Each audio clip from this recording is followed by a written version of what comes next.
Hey guys, welcome back. This is the Deal Finders podcast where we help new and beginning deal finders get to their first, second, or third deal using the resources around them. And so anywhere in your community, y'all, there are deals everywhere. We're going to talk today to Mark Stubler, who got started from a deal right in his community. But let me tell you this story, it blows me away. How long and what he went through to get that first deal closed, and then where it's taken him today. So you don't want to miss this.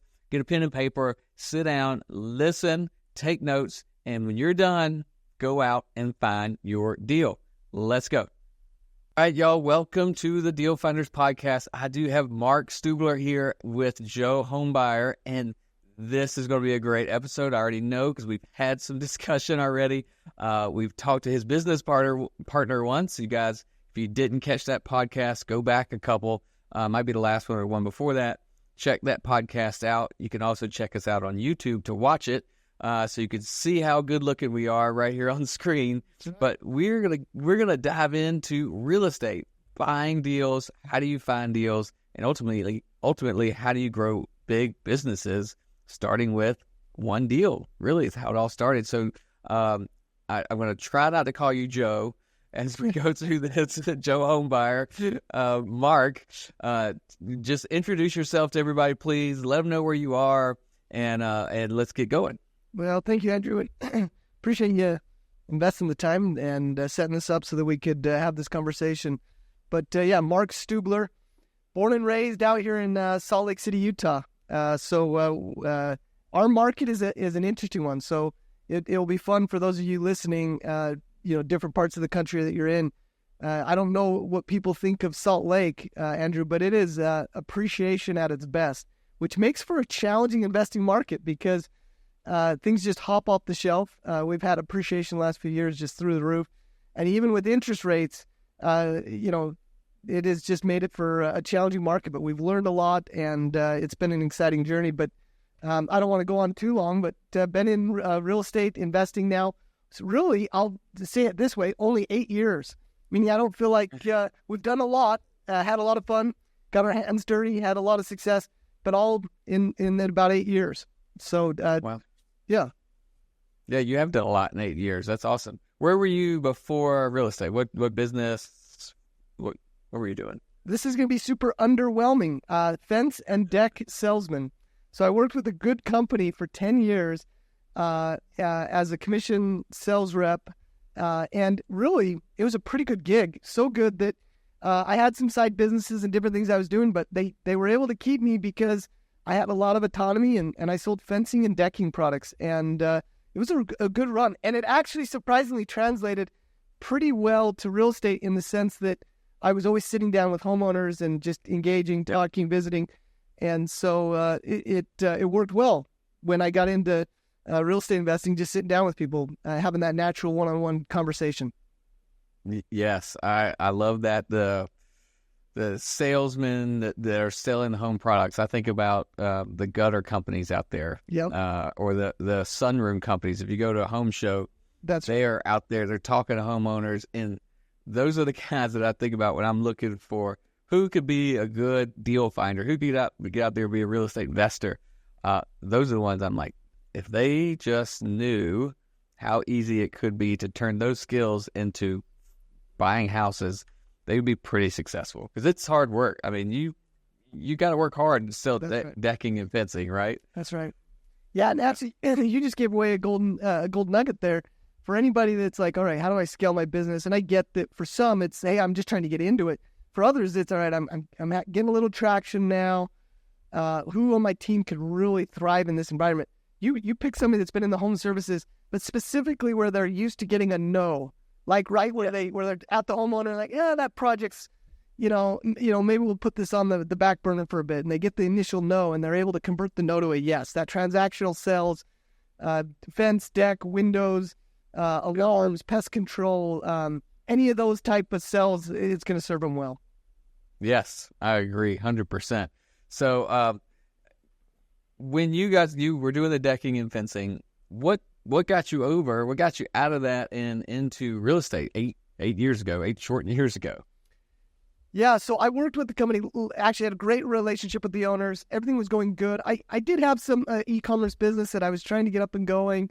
Had that entrepreneurial, blood running through my veins. Both my parents had owned their own, actively had owned their own businesses. So I knew I wanted to do it. In fact, in high school, I was the typical entrepreneur that ran their own lawn mowing, but I took it pretty serious to the point where I had a little bit of a crew and we had some pretty serious good time with the landscaping lawn mowing business. So it was always part of what I wanted to do. But here's what the trigger was, Andrew. I show up to work one day and they say, hey, you've been a top producer. You're doing great. You have all the autonomy in the world. You only have to show up once a week on Tuesdays to sales meeting. But now we're going to have you come in once a week for half a shift. You have to manage the inside sales counter. And that may not mean anything to anybody other than the best I can describe it is it was like a pencil sharpening job. It was anybody could have done it.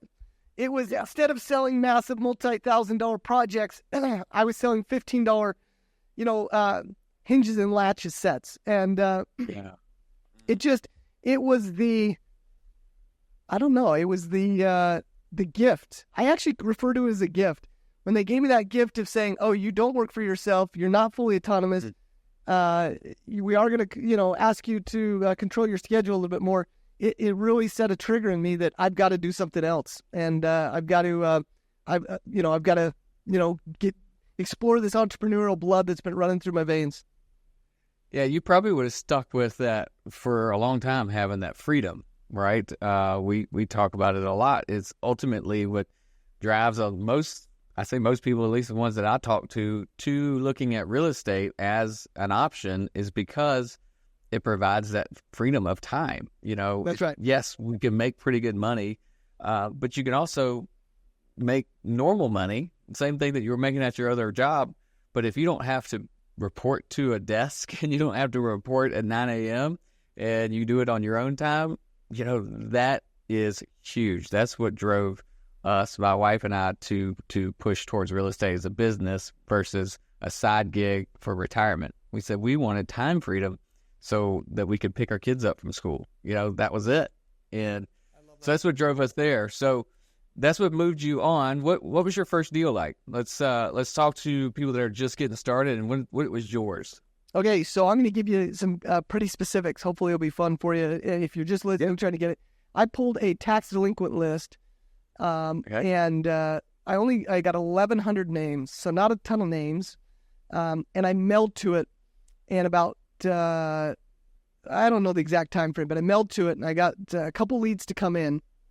And I sat down with a family that owned a townhome, multi-story townhome, condo type structure because they had shared walls on both sides. But anyway, sat down with them, and it was a 4-hour exchange. But to give you an idea of that first deal in the grind, I was able to connect with them because I was super comfortable being in homes. I knew conceptually how to negotiate because I had done it all the time in reverse. I was trying to sell a price. Now I was trying to sell a value and get as low price as possible for the home. But it was quite the ordeal, so much so that they said, hey, we really got to get my brother involved in this. He's kind of our trusted confidant. He would help us discern what might be the best decision to sell this home. I'm like, well, let's get him on the phone. And unfortunately, that wasn't an option.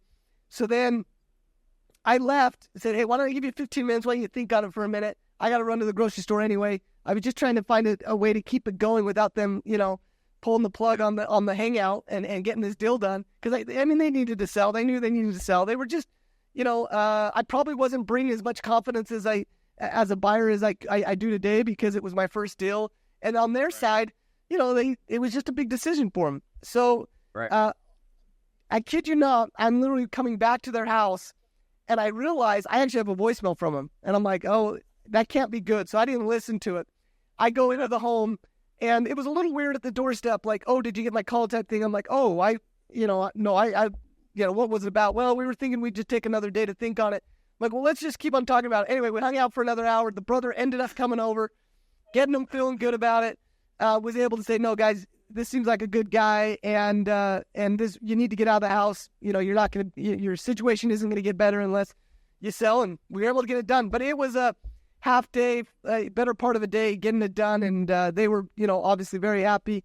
But it was an exciting time, but a draining day. It was a lot of work, but getting that first one over the finish line is always that's exciting. That's the hardest part. That first one, right? I mean, that's right. Getting that like you said, over the finish line, it opens up all the confidence in the world, the belief in what you're doing. That's right. But I don't think I've ever heard of anyone going for a 4-hour appointment, leaving, going to like the grocery store, and coming back and continuing for another hour to finish that thing. Well, sorry, a total of 4 hours. I think I was probably there 2.5 or something before I left. But yeah, it was an adventure that day.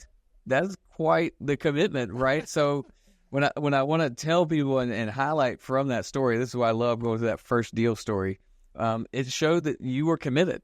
You were all in on you were going to be a real estate investor. You were going to be a cash buyer. This was your deal, and you weren't going to just let them let you brush you off and then not come through, right? So a lot of that comes from selling decks and fences. I'm sure you knew how to understand that most no's are just a need for more info. They needed more of something. They needed more to be more comfortable with you, or probably info. Just that. That's right. Yeah. And most no's are exactly that. They just aren't ready for that yes. So instead of asking questions, they throw out no's, because asking you questions becomes more awkward than just saying no, not now. That's it. So that's kudos to you for pushing through, y'all that are listening. If you are in that situation, remember Mark's story, right? Don't let them get you out of the door with just these simple no's. If they tell you no, dig in a little bit. If they tell you not now, dig in and ask them what questions you can answer. What are the things that they need to know that you haven't been able to answer? If you open the door, give them suggestions of things they might need to know. Like most people in this situation want to know how long this is going to take.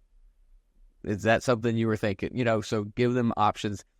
Get through those superficial no's is what I like to call them, because they're just there to get you out the door, right? So that's awesome. Well, the best thing we can do, and again, I think it took some time in this situation, but the best thing we can do for a seller is provide certainty. Certainty that if they work with us, we'll make the process smooth, or if they have the problem with the property or the problem with the situation is going to go away if they work with us. And what are we doing to create that certainty? Because without that certainty, it's more likely that they're going to object and have artificial or superficial no's. And you have to recognize that that's what they are, and have the confidence and the tenacity to work through those superficial no's, right? Through quality questions and discovery and enjoying the conversation with the seller. I mean, that should be a heck of a time for you, just sitting down and engaging and authentically discovering what the seller needs. Yeah, absolutely. You're right. It is a joy when you're helping sellers. And if you approach it that way, it helps get through it. So let me ask you a little bit about that deal. It was tax delinquent. So was it in your hometown? Yeah, neighboring county, about 30 minutes from my home. Yep. Those tax delinquent lists, I'm sure you pulled a list from a list provider, but do they provide the tax delinquent data for free? That county does. Yep, that county provides it for free. And it was just a virtual assistant helped decode it, or whatever you call it, to basically put it into a format that it could be uploaded to a direct mail house so it could be sent out. So I ended up investing in the direct mail out the gate. Yeah. So I asked those questions so we can really break it down for the beginners, the folks that are starting out with maybe absolutely nothing. Our first deal was a MLS deal. Second deal was a handwritten letter. This was like 2009. It was long. It was before I knew that was a thing. The house is across the street, and I was like, I need to figure out who owns that, because the guy passed away, right? So that was the second house, was a handwritten letter, and just sent it to the guy. But when we got into the business, we did what you did, was send postcards. We sent direct mail, and that can be expensive, right? There's a cost to that. But what we have found through everyone on our podcast, everyone I talk to in our business, including, is that majority of people start right in their own hometown, right in their own backyard, and maybe the next county over, but it is right where they know and they're confident with the market. And typically the resources were free or could have been free, right? So whether it's you were driving around for dollars and that house is vacant, like for mine, or it's tax delinquent list. So our county does the same thing. It's a provided list. It might take you a minute to get through it, and you could have written letters for free to get to these people. So there's not a barrier. The beautiful thing of real estate investing and deal finding is there's no barrier to entry that's too expensive, right? It's not a money thing. It's a drive thing. It's a determination thing. So I just want to break that down for people. So Mark, that's where you started. Real estate's a big business, right? You could do any number of things. You can go any direction. You have gone a really unique direction. And so let's fill us in. Tell us kind of how that progression quickly, how you got to this franchise model, and then what is it today? So tell us a little bit about that progression. Well, call it ambition or stupidity. I don't know what it is, but there's only one franchise model out there, and that's actually what was super attractive to me. I saw that there was one model out there that had a built-in-a-box how to get off-market, deeply discounted properties, and so that's where Joe Homebuyer was born. Is this idea that I felt like our systems were superior in every way, which any good entrepreneur would feel that way. We were having success capturing market share in Utah. We transitioned into Dallas. We got similar results. And we realized, okay, we have something special. And the best way to do it, I like the model of franchising because the franchisor doesn't benefit unless the franchisees are successful. And the other ways to expand is just put, boots on the ground in multiple markets. But I had the ambitions of being in every market and being, really a presence and creating a brand. So that's where Joe Homebuyer was born. There was just a lot of landscape available to become, the household name in buying homes using the franchise model. And we're really excited about the growth of our franchisees and our footprint that we're working on and growing. Yeah. So what's that footprint now? What does it look like? At time of recording, 75 franchisees. We're in most major markets and a few franchisees in some of those, and growing. Really excited about the growth and success of our franchisees, and as much as the growth and success, the culture of our franchise. We're very much a mastermind, a collective genius group of coming together and sharing data, and we're obviously able. We're in a unique position because we share software. We're able to capture data. So I know what our franchisees are doing as far as getting results, what marketing pieces and what systems and processes and vendors are producing the best results. So we're continually improving and growing. So it becomes this infrastructure that, is what it is today, but it's continually growing and focusing or growing and improving from within. And our influence will continue to grow. So we're really excited about Joe Homebuyer and really the model, because it's more than just a franchise system. It's a culture. It's a community of just top producing franchisees. In fact, Andrew, a lot of our franchisees actually were existing wholesalers, existing investors. So they did a handful of deals, and now they're like, okay, how do I scale my business? And they wanted a in the box, a very structured way, a strategic partner to grow their business. So we're excited about those partners as well. Yeah, that's to me, that's where I'm thinking that's a perfect mix for those people that are out there getting some deals, getting a little bit here and there, maybe bringing $300,000 that supports them and maybe an employee and a little bit of profit. But it's hard to scale with that, right? If you want to turn from $200,000 to $300,000 to $1 million to $1.5 million to $2 million, there's totally different skill sets and totally different technologies and things that you've got to use. So said. Yeah, I like that. And so we were kind of talking offline, and I wanted to see if we can pinpoint this. So you've got a model of house buying, and then of course there's the other franchise model.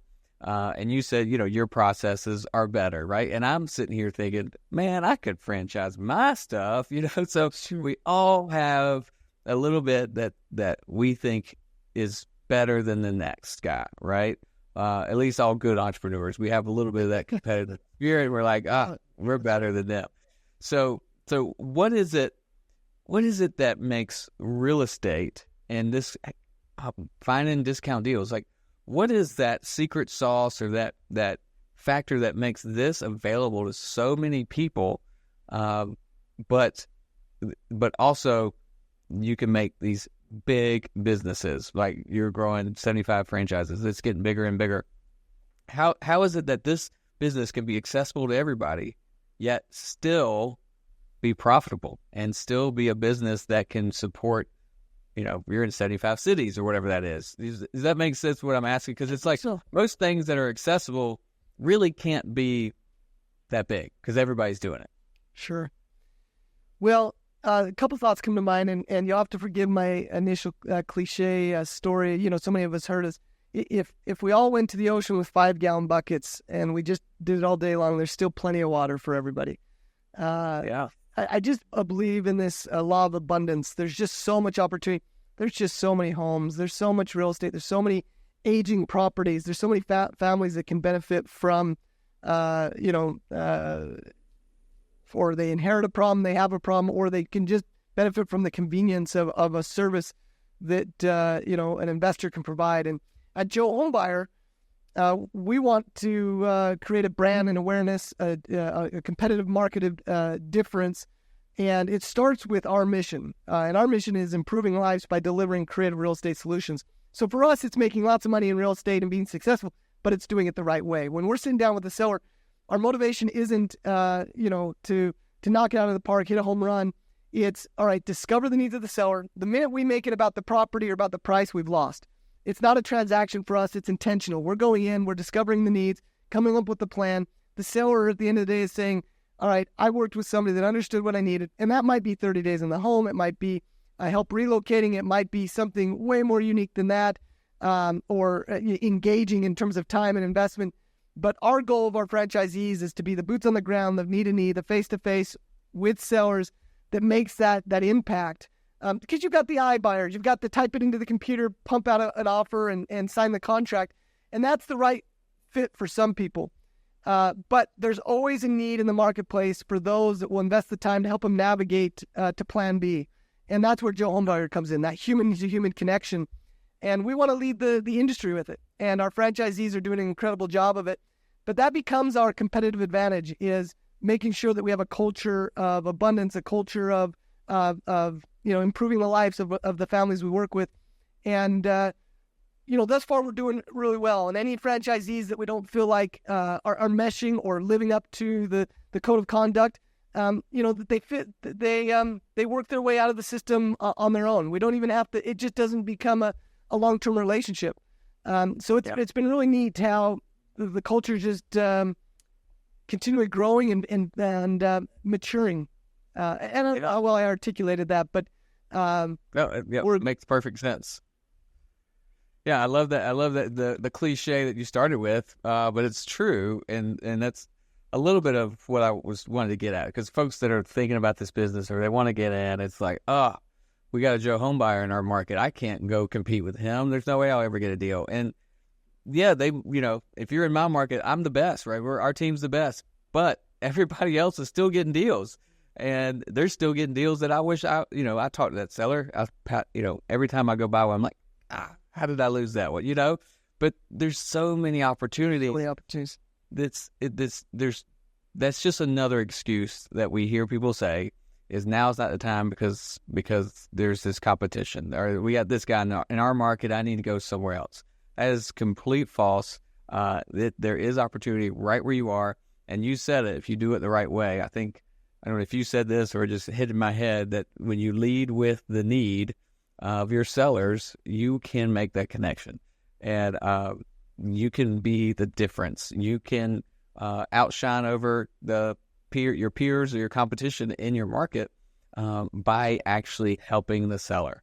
So, and that becomes the more enjoyable aspect of the exchange, right? You were able to connect with somebody through the process. Sure, you made money, but that's a byproduct of first coming up with a favorable plan to provide back real meaningful value. You got it. So that's, I mean, for those of y'all listening or watching this, that is the encouragement that there is opportunity out there, but you've got to go with the right mindset that you're going to help the person. If you go and it's like, oh, let me see how much money I can trick this person into taking off this house. Yeah, maybe one deal you get, but that's not going to be a sustainable business. That is not going to get you to the next one. And it's a real quick way to be out of business, in my opinion. So I appreciate that. I appreciate that you kind of went through that because it is different, right? We're not used car salesmen, type folks that are just trying to get one over on you. And that's, I do love our industry is kind of opening up about that. And there's other folks that are talking through that. Because the iBuyers make it seem really easy, but in the end, they're not out to help you. They're out for themselves. So, Mark, that's awesome. So, I wish y'all the best of luck to continue growing. We're going to follow up and stay close attention or pay close attention to what Joe Homebuyer does. And y'all, if they're in your market, connect with them. The Deal Finders Live is our local meetup. So if you're in anywhere in South Carolina, you can come connect with us where we can help you learn and grow and build your businesses. But no matter what market you're in, find that Joe Homebuyer because they're probably doing the business the right way. And you want to try to connect with people like that. We'd love it. In your market. Yeah. So Mark, is there anything you want to leave for listeners that might help them get going or anything? Certainly. Yeah. I would just, first off, pay any listeners a compliment for listening to your podcast. Andrew, you're providing a great value and service to your listeners. You picked an incredible industry. I feel so fortunate to have found real estate or real estate found me, however that worked. But kudos to you for listening to this podcast and for picking an industry that is incredibly rewarding, both for the services you can provide as well as, the opportunity in future, the financial security that you can create. If there's so much opportunity, as we talked about the buckets, get after it, take massive action, and you'll find that it is incredibly rewarding. And obviously there's a place for more Joe Homebuyer franchisees. If you want a system where you can partner in with and have it really structured and this is the next step, we walk you from day one through revenue, like what it's going to take, and then the ongoing community and growth and connections. We'd love to visit with you. You can look us up just online at Joe Homebuyer, but that's not the right fit for everybody. For some, it's your own journey, your own path. You still chose the right industry. Get after it. Continue to listen to this podcast and take massive action because it's worth it. And kudos to you for investing the time and energy into it. I appreciate it. Yes. Thanks for that. That's perfect, you guys. So get after it. Don't let this podcast be the thing that just slows you down, right? From here, you should be taking your next step.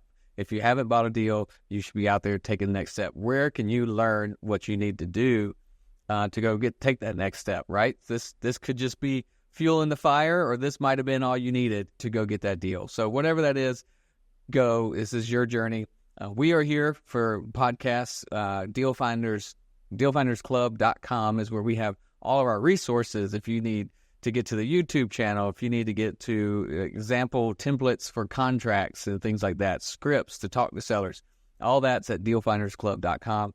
Y'all go out there and get after it. The opportunity is there. Every day that you're not doing it, you're costing yourself that opportunity. So from Deal Finders, we love you guys. We'll see you next time. Bye. Thanks for listening to the REI Deal Finders podcast. You can find out more and apply to be a part of the REI Deal Finder community at reidealfinders.club.